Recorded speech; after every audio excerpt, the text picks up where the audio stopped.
రేపు సెప్టెంబర్ 1కి చంద్రబాబు గారు ఫస్ట్ టైం ముఖ్యమంత్రి కావడం 30 years అవుతుంది. సెలబ్రేషన్స్ ఉంటాయి. మా ఫీలింగ్స్ అంతా చాలా హ్యాపీగా ఉంటుంది. ఎందుకంటే చంద్రబాబు గారు లాంటి లీడరు మన తెలుగు రాష్ట్రాలకి అంటే తెలుగు వాళ్ళకి ఎంతో పుణ్యం చేస్తే అట్లాంటి లీడర్ వాళ్ళు దొరుకుతారు మనకి. ఎందుకంటే ఏదన్నా తీసుకోండి, ఆయన సీఎం అయినప్పటి నుంచి ఇప్పటి వరకు ఆయన చేసిన విధానాలు కానీ అవన్నీ చూస్తే ఎవరు కూడా ఆయనకు సాటి లేరు. ఎస్పెషలీ ఫస్ట్ టైము సీఎంగా మరి రీఎలెక్ట్ అయిన తర్వాత 99లో ప్రతి ఒక్కరు ఆయనని CEO ఆఫ్ ఆంధ్రప్రదేశ్ అనేవాళ్ళు. అది అంత ఈజీగా గుర్తింపు రాదండి, చాలా కష్టపడితేనే అది వస్తుంది. అంటే చీఫ్ మినిస్టర్ ఎస్, బట్ ఆయనను చూసి ఈరోజు ఎన్నో స్టేట్స్ ఆయన విధానాలు ఫాలో అవుతూ వాళ్ళు కూడా ఇంప్రూవ్ చేసుకోగలిగినారనమాట. అందుకనే ఇప్పుడు అన్ని స్టేట్స్ హైలీ కాంపిటేటివ్లో వచ్చేసినాయి. మన ఆంధ్రప్రదేశ్తో పోలిస్తే అన్ని హైలీ కాంపిటేటివ్.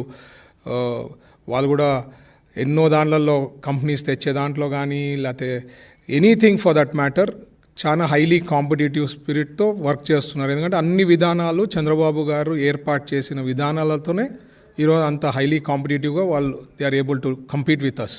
ఒకటి పోతే చంద్రబాబు గారు కానీ అట్లే కంటిన్యూ అయినింటే, కాన్స్టిట్యూషన్లో మనకి దుబాయ్ లాంటి కాన్స్టిట్యూషన్ ఉండింటే మనకు కూడా చంద్రబాబు గారు అట్లే కంటిన్యూ అంటే దుబాయ్ కన్నా మించిపోయేది మన ఆంధ్రప్రదేశ్, లేదంటే సింగపూర్ కన్నా మించిపోయేది. బట్ దురదృష్టం కొద్దీ మనకి సిస్టమ్ ఉంది, ఒక డెమోక్రసీ. ఎవ్రీ 5 yearsకి ఒకసారి ఎలక్షన్స్ వస్తాయి. సో 2004లో మన పార్టీ వెళ్ళిపోవడం, 10 ఏళ్ళు ఎన్నో ఇష్యూస్ ఫేస్ చేశాము. అప్పుడే స్టేట్ స్ప్లిట్ కావడం జరిగింది. 9 నుంచి 14లో స్ప్లిట్ కావడము. దాని తర్వాత రివైవల్ అంటే క్రైసిస్లోనే సార్ బెస్ట్ పర్ఫార్మెన్స్ ఇస్తారు. మీరు ఎప్పుడైనా చూడండి, సార్ కూడా చాలాసార్లు చాలా సందర్భాల్లో చంద్రబాబు గారు crisis management is the best. అందుకనే రీసెంట్గా ఒక ఎగ్జాంపుల్ చెప్పదలుచుకున్నా, మనకు వైజాగ్లో హుద్హుద్ది సైక్లోన్ వచ్చినప్పుడు ద వే హీ వర్క్డ్ అసలు ఊహించలే అనమాట. వితిన్ 10 to 15 daysలో మరి Vizag was back to normal. So ఇట్లా క్రైసిస్ అనేది హీఈస్ ద బెస్ట్.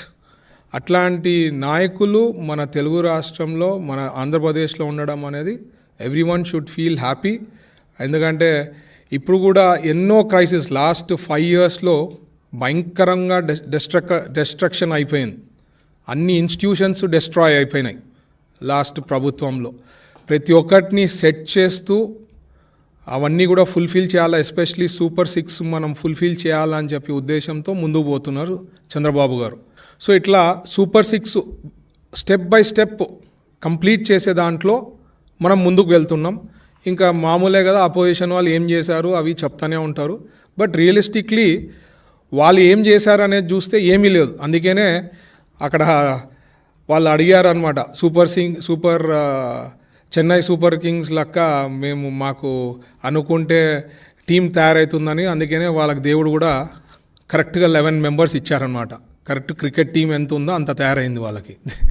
సో ఇట్లా చెప్తా పోతే చాలా ఉంది. బట్ చంద్రబాబు గారు లాంటి లీడర్షిప్ మనకు ఉండడం చాలా అదృష్టంగా భావిస్తున్నాం. ప్రజలు కూడా ఆలోచించాలా ఎప్పుడన్నా. ఎందుకంటే ఏది కూడా ఓవర్ నైట్ చేయలేమండి, ఏది కూడా మాయాబజార్ చేయలేం.